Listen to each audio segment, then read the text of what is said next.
A very good morning my dear students of 7th class. Students, जैसा कि last video में हमने अपना उद्बोधन का सिलेबस कंप्लीट कर लिया है। 7 to 10 हमारा चैप्टर्स थे उद्बोधन में, और वो हमारे 10 चैप्टर्स तक कंप्लीट हो गए हैं। और यूनिट टेस्ट के लिए हमारा आमोदिनी से अभी एक चैप्टर बाकी है। तो आज हम इस वीडियो में चैप्टर नंबर 10 ही पढ़ेंगे जो हमारा यूनिट टेस्ट के लिए रह गया है। तो आइए चलते हैं चैप्टर नंबर 10 पर। तो बच्चों, ये हमारा लेसन है, लेसन नंबर 10, कोशिश करने वालों की कभी हार नहीं होती। सोहन लाल द्विवेदी जी द्वारा लिखी गई ये कविता है बच्चों, बहुत ही प्रेरणादायक कविता है ये, प्रेरक कविता है ये। उन्होंने उन लोगों के लिए लिखी है स्पेशली जो बहुत जल्दी हार मान लेते हैं। तो उनका कहना है इस कविता में, वो ये समझाना चाहते हैं मनुष्य को कि हमें कभी भी हार नहीं माननी चाहिए। चाहे हमें कितनी ही बार असफलताओं का मुंह देखना पड़े, लेकिन हमें अपना प्रयत्न, अपनी कोशिश जारी रखनी चाहिए। तो यही कुछ उन्होंने इस कविता में बताया है। आइए पढ़ते हैं। लहरों से डरकर नौका पार नहीं होती, कोशिश करने वालों की कभी हार नहीं होती। तो कवि इन पंक्तियों में कह रहे हैं कि अगर नौका यानी कि नाव लहरों से डर जाए तो वो कभी भी नदी को पार नहीं कर सकती। अगर नौका हिम्मत करके उन लहरों का सामना करते हुए बराबर चलती रहेगी, तभी उस नदी को पार कर पाएगी। तो इसी तरह मनुष्य को भी इस उदाहरण के द्वारा कवि समझाना चाहते हैं कि चाहे कितनी भी असफलताएं आए हमारे जीवन में, कितनी भी परेशानियां आए, कितनी भी कठिनाइयां आए, लेकिन हमें लक्ष्य की प्राप्ति के लिए निरंतर बढ़ते रहना चाहिए, लगातार कोशिश करते रहना चाहिए, तभी हम अपने लक्ष्य को पा सकते हैं। नन्ही चींटी जब दाना लेकर चलती है, चढ़ती दीवारों पर 100 बार फिसलती है। तो एक चींटी का उदाहरण कवि ने यहाँ दिया है कि एक छोटी सी चींटी, नन्ही सी चींटी अपने से 100 गुना वजन लेकर जो है दीवार पर चढ़ती है। दाना मीन्स अपना भोजन, जो उसका भोजन होता है वो अपने से कई गुना ज्यादा वजन का होता है। तो वो चींटी अपने से कई गुना वजन लेकर अपने ऊपर चलती है, चढ़ती दीवारों पर, और उस वजन को लेकर वो दीवारों पर चढ़ती है, 100 बार फिसलती है। और दीवार पर चढ़ने की कोशिश करने में वो न जाने कितनी बार असफल होकर बार बार गिरती है, लेकिन मन का विश्वास, रगों में साहस भरता है। लेकिन बार बार गिरने पर वो अपनी हार नहीं मानती, बल्कि क्या करती है उल्टा, कि मन का विश्वास, जो वो बार बार गिरती है, उस गिरने से उसका जो उत्साह है, उसका जो मन का विश्वास है, वो और दुगना हो जाता है। क्यों? क्योंकि वो सोचती है कि नहीं, इस बार असफल हुई तो अब की बार चढ़ूंगी, अब की गिरी तो इस बार चढ़ जाऊंगी। तो ऐसा करने पर वो बार बार कोशिश करती है, और अंततः क्या होता है कि चढ़कर गिरना, गिरकर चढ़ना ना अखरता है। और बार बार गिरना और चढ़ना, उसे ये कोई मतलब ये जो असफलता वाला उसके सामने ये सीन आता है कि मैं बार बार गिर रही हूँ, मुझसे नहीं चढ़ा जाएगा, तो इस चीज का उस पर कोई प्रभाव नहीं पड़ता। वो तो अपनी बराबर निरंतर प्रयास करती रहती है, बार बार चढ़ती है दीवार पर। आखिर उसकी मेहनत बेकार नहीं होती, कोशिश करने वालों की कभी हार नहीं होती। अंततः उसका जो प्रयत्न है, उसकी जो कोशिश है, वो बेकार नहीं जाती, और वो अंततः अपने कार्य में सफल हो जाती है। अर्थात उस दाने को लेकर, अपने भोजन को लेकर वो दीवार पर चढ़ जाती है। कोशिश करने वालों की कभी हार नहीं होती। ठीक उसी प्रकार व्यक्ति अगर लगातार प्रयत्न करता रहे, लगातार कोशिश करता रहे, हार होने पर भी वो अपनी हार नहीं माने, और उसकी जो प्रयत्न था वो दुगना हो जाए, उसकी कोशिश दुगनी हो जाए, तो वो अपने कार्य में, अपने लक्ष्य में अवश्य ही सफल होगा। अब यहाँ देखिए दूसरा एग्जाम्पल कवि क्या देना चाह रहे हैं। डुबकियां सिंधु में गोताखोर लगाता है, जा जाकर खाली हाथ लौट कर आता है। गोताखोर जो समुद्र की तह से रत्न लेकर आते हैं, रत्न निकाल कर लाते हैं, उसे गोताखोर बोलते हैं, जो समुद्र में गोता लगाते हैं। तो डुबकियां सिंधु में गोताखोर लगाता है, समुद्र में गोताखोर कई बार डुबकियां लगाता है, लेकिन हर बार जरूरी नहीं है कि जब वो डुबकी लगा रहा है तो उसके हाथ में हमेशा एक ही बार में रत्न आ जाएं, मोती आ जाएं। तो जा जाकर खाली हाथ लौट कर आता है, और कितनी ही बार वो डुबकियां लगाने पर खाली हाथ लौट कर आता है, उसे कुछ भी हाथ नहीं लगता, कुछ भी नहीं मिलता, वो खाली लौट कर आता है। मिलते नहीं सहज ही मोती गहरे पानी में, और उस सागर की अथाह गहराई से मोतियों को ढूंढना कोई आसान काम नहीं होता। उस सागर की गहराई से मोतियों को लाना कोई आसान काम नहीं है। बढ़ता दुगना उत्साह इसी हैरानी में, और वो 1 या 2 बार या 3 बार खाली वापस आने से अपनी हार नहीं मानता, बल्कि उसका उत्साह जो है वो दुगना हो जाता है। उसकी कोशिश और दुगनी मेहनत हो जाती है। क्यों? क्योंकि वो यही सोचता है कि कोई बात नहीं, इस बार मुझे मोती नहीं मिला या रत्न नहीं मिले तो मैं इस बार जरूर लाऊंगा। तो अगर वो ऐसा सोच ले एक बार में कि अरे नहीं, कुछ नहीं मिला, तो वो अगली बार प्रयत्न नहीं करेगा, कोशिश नहीं करेगा और वो हार मानकर बैठ जाएगा और अपने कार्य में असफल हो जाएगा। लेकिन इसके विपरीत अगर वो अपनी हार ना माने और अपनी असफलता को एक चुनौती के रूप में स्वीकार करे कि नहीं नहीं, इस बार तो मुझे जरूर लाना है वापस, और उस दुगने उत्साह के साथ अगर वो पानी में उतरता है तो वो निश्चित रूप से सफल होकर लौटता है। मुट्ठी उसकी खाली हर बार नहीं होती, और यही कवि कहना चाह रहा है कि जब वो बार बार प्रयत्न करता है तो उसकी मुट्ठी यानी कि वो जो रत्न लेने जा रहा है वो हर बार खाली वापस नहीं आता। वो एक न एक बार अपने लक्ष्य में जरूर सफल होता है, अर्थात सागर की तह से मोतियों को एक बार अपनी मुट्ठी में जरूर भर कर लाता है। कोशिश करने वालों की कभी हार नहीं होती, लेकिन ये हार केवल उन्हीं लोगों की नहीं होती जो लोग लगातार प्रयत्न करते हैं, कोशिश करते हैं। नहीं तो सरलता से मनुष्य हार मानकर बैठ जाता है और कोशिश करना छोड़ देता है। लास्ट स्टेंजा है हमारा, असफलता एक चुनौती है, इसे स्वीकार करो, क्या कमी रह गई देखो और सुधार करो। तो इन पंक्तियों में कवि कह रहे हैं कि असफलता को एक चुनौती के रूप में स्वीकार करना चाहिए। मनुष्य को असफलता जब भी प्राप्त हो, जब भी असफल हो वो अपने कार्य में, तो उसे जो है एक चुनौती के रूप में उसको स्वीकार करना चाहिए और क्या कमी रह गई देखो और सुधार करो। और एक बार असफल होने पर उसे ये देखना चाहिए कि हमारी कोशिश में, हमारे प्रयत्न में, हमारी मेहनत में, हमारे परिश्रम में कहाँ कमी रह गई है, और जहां भी हमें लगे कि यहाँ हमने चूक की, हमने गलती की, हमारी मेहनत में यहाँ पर कमी थी, तो हमें उस गलती को दूर करना चाहिए और अपनी मेहनत में और अधिक बढ़ावा करना चाहिए और अपनी गलतियों को सुधारना चाहिए। जब तक न सफल हो नींद चैन को त्यागो तुम। और कवि यहाँ कह रहे हैं कि जब तक न सफल हो और जब तक तुम अपने कार्य में सफल ना हो, अपने लक्ष्य में सिद्ध ना हो, अपने उद्देश्य को प्राप्त ना करो, तब तक तुम्हें अपनी नींद और चैन को त्याग देना चाहिए। अर्थात आराम क्या चीज होती है तुम्हें भूल जाना चाहिए। आराम करने से कभी भी हम अपने लक्ष्य की सिद्धि नहीं कर सकते, अपने उद्देश्य को नहीं पा सकते।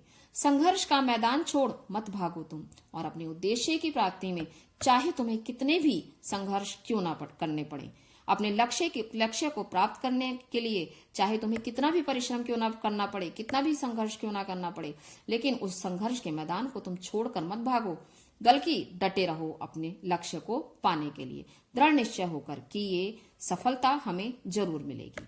कुछ किए बिना ही जय जयकार नहीं होती, कोशिश करने वालों की कभी हार नहीं होती। और कवि यहाँ कह रहे हैं कि जय जयकार हमेशा उसी की होती है जो जीवन में कुछ करते हैं, जो लक्ष्य उन्हें चाहिए, जो उद्देश्य उन्हें चाहिए वो प्राप्त करते हैं, उन्हीं की जय जयकार होती है। और जो हार मानकर बैठ जाते हैं उनकी कोई जय जयकार नहीं होती। अर्थात जीतने वाले की ही जय जयकार होती है, जो लोग अपने लक्ष्य को प्राप्त करते हैं। कोशिश करने वालों की कभी हार नहीं होती, और जो लोग निरंतर प्रयास करते हैं, निरंतर कोशिश करते हैं, उनकी कभी भी हार नहीं होती। तो ये इन पंक्तियों में इस कविता में कवि ने बहुत ही अच्छी शिक्षा मनुष्य को दी है कि हमें लगातार प्रयत्न करना चाहिए, लगातार कोशिश करनी चाहिए, तभी हम अपने लक्ष्य को पा सकते हैं। और इसकी शिक्षा भी बच्चों यही है इस कविता की कि हमें हमेशा कोशिश करते रहना चाहिए तथा कभी हार मानकर नहीं रुकना चाहिए। अर्थात हमें निरंतर प्रयत्न करते रहना चाहिए, परिश्रम करते रहना चाहिए, तभी हम अपने जीवन में सफल हो सकते हैं। और यहाँ कविता में कवि ने इन छोटी छोटी चींटियों का उदाहरण दिया है, जो कितना वजन, अपने से कई गुना वजन लेकर जो चलती हैं, चढ़ती हैं दीवारों पर, बार बार गिरती हैं, असफल होती हैं, लेकिन फिर भी वो अंततः अपने कार्य में सफल होती हैं। और यहाँ देखिए ये गोताखोर का उदाहरण दिया है कवि ने इन पंक्तियों में, इस कविता में। तो बहुत ही अच्छी ये कविता है, आपको इससे अवश्य सीखना चाहिए। और इसी के साथ मैं ये अपनी एक्सप्लेनेशन जो है वो कंप्लीट करती हूँ, और अब हम करते हैं इसकी एक्सरसाइज। तो ये देखिए बच्चों, ये हमारी एक्सरसाइज है इस पार्ट की। तो सेकंड एक्सरसाइज है हमारी, रिक्त स्थान भरकर पंक्तियों को पूरा कीजिए। तो ये मैंने इसमें फिल नहीं की है क्योंकि ये कविता से ही पूरी करनी है, तो आप इसको होमवर्क में कर सकते हैं। कविता की ही पंक्तियां हैं ये। लहरों से डरकर नौका पार नहीं होती, मिलते नहीं सहज ही मोती गहरे पानी में। तो इस तरह से ये कविता की पंक्तियां आपको कविता से देखकर ही पूरी करनी है। थर्ड एक्सरसाइज है, सही उत्तर पर सही का निशान लगाइए। पहला आपका प्रश्न है कि लहरों से डरकर क्या पार नहीं होती, तो इसका आंसर है कि मछली पार नहीं होती, नौका पार नहीं होती या चींटी पार नहीं होती, तो इसका आंसर होगा नौका। सेकंड क्वेश्चन है मन का विश्वास रगों में क्या भरता है, तो मन का विश्वास रगों में साहस भरता है, इसका पहला ऑप्शन करेक्ट है। थर्ड क्वेश्चन है हमारा गहरे पानी में सहज ही क्या नहीं मिलते, तो गहरे पानी में सहज ही क्या नहीं मिलते, मछलियां, खजाना या मोती, तो मोती नहीं मिलते, ये ऑप्शन हमारा करेक्ट है। असफलता क्या है, जुनून है, चुनौती है या प्रकृति है, तो असफलता एक चुनौती है। तो ये एक्सरसाइज करेक्ट ऑप्शन वाली एमसीक्यूज ये हमारे कंप्लीट हो गए। नेक्स्ट पेज पर आते हैं। तो ये देखिए नीचे दिए गए अनेकार्थी शब्दों के दो दो अर्थ लिखिए। तो पहला शब्द है हमारा पानी, इसके जो दो अनेकार्थी शब्द हैं, एक जल होगा और एक चमक होगा। दूसरा है हार, हार मीन्स माला जो हम गले में पहनते हैं, वो वाला हार, और एक होता है पराजय। तीसरा है मत, मत मीन्स राय, एडवाइस, और सेकंड इसका अर्थ है किसी को मना करना कि ये काम मत करो, तो ये मना करना भी हो सकता है। और एक ये मैंने इसमें लिख दिया है ऐसे ही कि वोट डालना, वो भी हमारा मत होता है, जो हम वोट डालने जाते हैं उसको मत कहते हैं हिंदी में। तो निम्नलिखित शब्दों के वचन बदल कर लिखिए। चींटी, चींटियां, डुबकी, डुबकियां, नौका, नौकाएं, मुट्ठी, मुट्ठियां, तो ये हमारे इसके बहुवचन हो गए। नेक्स्ट आता है हमारा असफलता, असफलताएं, लहर, लहरें, चुनौती, चुनौतियां, दीवार, दीवारें, तो ये हमारा बहुवचन का क्वेश्चन हमारा कंप्लीट हो गया। यहाँ ये हमने बहुवचन इसके बनाए। नेक्स्ट क्वेश्चन है कविता में से भाववाचक शब्दों की सूची बनाइए। अब ये हमने कविता में से ही शब्द लिए हैं जो भाववाचक संज्ञाएं हैं हमारी, कि सफलता, उत्साह, अखरता, साहस। इसमें बहुत सारे शब्द हैं बच्चों, आप इसमें देखना चाहेंगे तो देख सकते हैं। इसमें मैंने 4 का स्पेस था तो 4 ही मैंने इसमें लिखे हैं। नेक्स्ट क्वेश्चन है शब्द समूह के लिए अर्थात वाक्यांश के लिए एक शब्द। तो पहला है नाव चलाने वाला, ये होता है नाविक। काम से जी चुराने वाला, कामचोर। जिसकी कोई सीमा ना हो, असीमित। जहां पहुंचना कठिन हो, दुर्गम। तो ये हमारे वाक्यांश के लिए एक शब्द कंप्लीट हो गए। नेक्स्ट हमारी अब आती है सह पाठ्यक्रम गतिविधि। इसमें ऐसा कुछ नहीं होता बच्चों करने के लिए, ये आपको खुद ही करना होता है, लेकिन फिर भी मैंने ये कुछ जो इजी सी एक्सरसाइज थी, कोई इतना डिफिकल्ट वर्क नहीं था, ये मैंने लिख दिया है। आप अपनी तरफ से भी और इसमें क्वालिटीज लिखना चाहेंगे तो इसी में लिख सकते हैं, क्योंकि इसमें एक ही कॉलम में 4 का स्पेस है, लेकिन मैंने 1 वर्ड आपको दे दिए हैं इनके। जीवन में निरंतर सफलता के लिए आवश्यक मानव व्यक्तित्व के किन्हीं 4 प्रमुख गुणों के बारे में लिखिए। तो मैंने लिख दिया था इसमें कि साहस है, परिश्रम है, व्यक्ति को परिश्रमी होना चाहिए, साहसी होना चाहिए, दृढ़ संकल्प वाला होना चाहिए और प्रयत्नशील होना चाहिए, तभी वह अपने जीवन में सफल हो सकता है। अब हम नेक्स्ट पेज पर आते हैं। ये बच्चों मौखिक प्रश्नों के उत्तर हैं। देखिए कि कवि ने असफलता को चुनौती क्यों माना है, क्योंकि हमें उन कमियों को दूर करना है। मीन्स जो कमी हमारे अंदर है उनको चुनौती मानकर हमें दूर करना चाहिए, तभी हम सफलता प्राप्त कर सकते हैं। दूसरा है मन का विश्वास क्यों आवश्यक है। मन का विश्वास इसलिए आवश्यक है क्योंकि इससे हमें साहस मिलता है। मन में अगर विश्वास है तभी हम अपने कार्य में सफल हो सकते हैं। दूसरा है चींटी के उदाहरण से आप क्या समझते हैं। तो चींटी के उदाहरण से ये हमारे कवि ये समझाना चाहता है हमें कि हमें भी उसकी तरह हार नहीं माननी चाहिए, हमें निरंतर प्रयास करना चाहिए, निरंतर कोशिश करनी चाहिए। हमें कभी भी एक चींटी की तरह, जिस तरह से एक चींटी कभी भी हार नहीं मानती, उसी तरह मनुष्य को भी हार नहीं माननी चाहिए। बस ये हमारे यहाँ कंप्लीट हो जाते हैं इसके मौखिक क्वेश्चन आंसर्स। एक्सरसाइज कंप्लीट हो गई। अब ये बच्चों ये आप खुद पढ़ लीजिएगा, इसको ये केवल पढ़ने के लिए है, ठीक है। अब मैं आपको इसके क्वेश्चन आंसर्स देती हूँ। तो पहला क्वेश्चन है हमारा, व्यक्ति को आसानी से सफलता क्यों नहीं मिलती। तो इसका आंसर मैंने ये लिखा है, आप इसको देखकर लिख लीजिएगा अपनी कॉपी में। व्यक्ति को आसानी से सफलता इसलिए नहीं मिलती क्योंकि वह बार बार असफल होने पर हार मान लेता है और कोशिश करना छोड़ देता है। तो ये हमारा पहले क्वेश्चन का आंसर है। नेक्स्ट है सफलता के लिए साहस और विश्वास। क्वेश्चन है हमारा सफलता के लिए क्या आवश्यक है। सेकंड क्वेश्चन है सफलता के लिए क्या आवश्यक है। तो इसका आंसर होगा सफलता के लिए साहस और विश्वास का होना अत्यंत आवश्यक है। यदि हम एक बार में ही हार मानकर प्रयत्न करना छोड़ देंगे तो हम कभी भी सफल नहीं हो सकते। ये इसके हमारा सेकंड क्वेश्चन का आंसर है। एक बार इसमें देख लीजिए आप फिर से, मैं इसमें आपको दिखा रही हूं।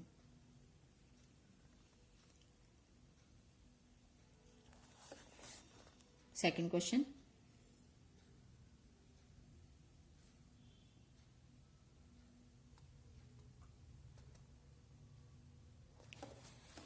अब हमारा थर्ड क्वेश्चन है। थर्ड क्वेश्चन है दुगने उत्साह का क्या परिणाम होता है। तो इसका आंसर बच्चों ये है, थर्ड क्वेश्चन देखिए, ये पड़ा हुआ है यहाँ आंसर। दुगने उत्साह का यह परिणाम होता है कि हम अपने लक्ष्य में सफल हो जाते हैं। क्यों? क्योंकि हम दुगनी मेहनत करना शुरू कर देते हैं और हम अपने लक्ष्य को पा लेते हैं। तो ये इसका आंसर हो गया। दुगने उत्साह का यह परिणाम होता है कि हम अपने लक्ष्य में सफल हो जाते हैं। ठीक है, नेक्स्ट क्वेश्चन है फोर्थ, संसार में किसकी जय जयकार होती है। तो ये इसका आंसर है, संसार में उसी की जय जयकार होती है जो असफल होने पर भी संघर्ष का मैदान छोड़कर नहीं भागते और बार बार प्रयत्न करके अपने उद्देश्य में सफल होते हैं। अर्थात जो लोग अपने उद्देश्य में सफल हो जाते हैं उन्हीं की जय जयकार होती है। फिर से देख लीजिए एक बार इसको, संसार में उसी की जय जयकार होती है जो असफल होने पर भी संघर्ष का मैदान छोड़कर नहीं भागते और बार बार प्रयत्न करके अपने उद्देश्य में सफल होते हैं। तो ये हमारा फोर्थ क्वेश्चन हो गया। फिफ्थ क्वेश्चन है असफलता को चुनौती क्यों समझना चाहिए। इसका आंसर होगा, असफलता को चुनौती इसलिए समझना चाहिए क्योंकि असफलता को यदि हम चुनौती के रूप में स्वीकार करते हैं तो हम सफल होने के लिए बार बार कोशिश करेंगे और तब तक आराम से नहीं बैठेंगे जब तक हम अपने उद्देश्य में सफल नहीं हो जाते। तो ये हमारा फिफ्थ क्वेश्चन का आंसर हो गया। देख लीजिए एक बार। Now sixth and last question. तो लास्ट क्वेश्चन है हमारा, हार किसकी होती है। तो ये इसका आंसर है कि हार उन्हीं की होती है जो लोग कर्मशील और प्रयत्नशील नहीं होते। अर्थात जो लोग अपने लक्ष्य की प्राप्ति के लिए बार बार प्रयत्न या कोशिश नहीं करते वो ही हारते हैं। तो हार किसकी होती है कि जो लोग बार बार अपने लक्ष्य में सफल होने के लिए प्रयत्न नहीं करते, कोशिश नहीं करते, उन्हीं की हार होती है। हार उन्हीं की होती है जो लोग कर्मशील और प्रयत्नशील नहीं होते। कर्मशील का मतलब होता है लगातार कर्म नहीं करते और प्रयत्नशील का मतलब है लगातार कोशिश नहीं करते। अर्थात जो लोग अपने लक्ष्य की प्राप्ति के लिए बार बार प्रयत्न या कोशिश नहीं करते वो ही हारते हैं। तो ये हमारे क्वेश्चन आंसर्स कंप्लीट हो गए। All the questions we have completed now of this chapter. तो स्टूडेंट्स इसी के साथ हमारा आज का सिलेबस जो है वो मीन्स सेकंड यूनिट टेस्ट का जो सिलेबस है वो हमारा कंप्लीट हो गया है। और अब आप शब्दार्थ मैंने आपको कॉपी में नहीं कराए हैं, आप लर्न करते रहिएगा। और मैंने लाइव क्लास में भी सारे क्वेश्चन आंसर, सारा सिलेबस हमारा कंप्लीट हो गया है। अब हमें रिवीजन करना है।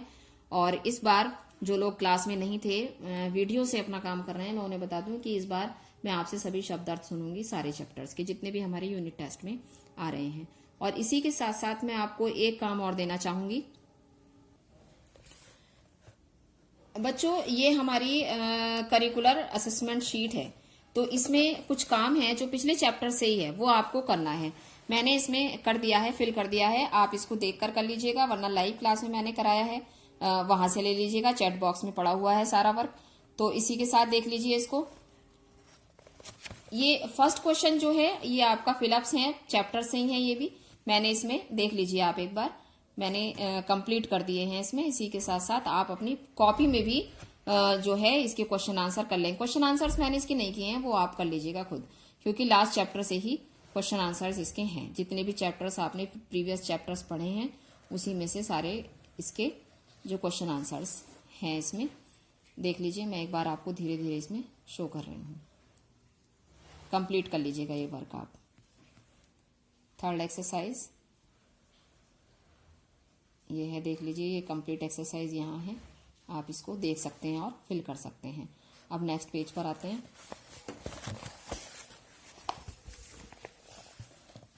ये देखिए, ये क्वेश्चन आंसर्स हैं बच्चों, ये मैंने नहीं लिखे हैं, ये आप खुद से लिख सकते हैं क्योंकि ये सारे पिछले चैप्टर्स के हैं, सारे आपकी कॉपी में लिखे हुए हैं, इसीलिए मैंने इसमें नहीं किए हैं। ये आपको खुद करना है वर्क। छोटा जादूगर के व्यक्तित्व पर 10 वाक्य लिखिए। छोटा जादूगर कैसा था, वो क्या करता था, कैसे कमाता था, उसका स्वभाव कैसा था, इस तरह से आप 10 सेंटेंसेस उसके बारे में इसमें लिख सकते हैं। और एग्जाम में इसमें से आ भी सकता है, इसीलिए मैंने आपको ये काम कराया है। ठीक है, कोई जरूरी नहीं है कि ना आए इसमें से, बल्कि आएगा ही, आप इसको तैयार करके रखना, लर्न करिएगा आप इसको। परिश्रम का फल मीठा होता है, इस विषय पर एक अनुच्छेद लिखिए। इसमें जितनी भी लाइन्स है, जरूरी नहीं है इतना ही बड़ा हो, आप इससे छोटा भी 5-6 लाइन्स का भी लिख सकते हैं। परिश्रम का फल मीठा होता है, इस विषय पर अनुच्छेद। नेक्स्ट पेज, ये नेक्स्ट पेज है आपका भाषा बोध की एक्सरसाइज है। ये समान लय वाले शब्दों का सही मिलान कीजिए, ये मैंने देख लीजिए इसमें कर दिया है, आप देख सकते हैं। नेक्स्ट क्वेश्चन, निम्नलिखित शब्दों के 2-2 पर्यायवाची देख लीजिए आप। माँ, उपवन, जंगल, इनके 2-2 पर्यायवाची मैंने इसमें लिख दिए हैं। आप अपनी बुक में ये वर्क कंप्लीट कर सकते हैं देखकर इसको, ये देख लीजिए।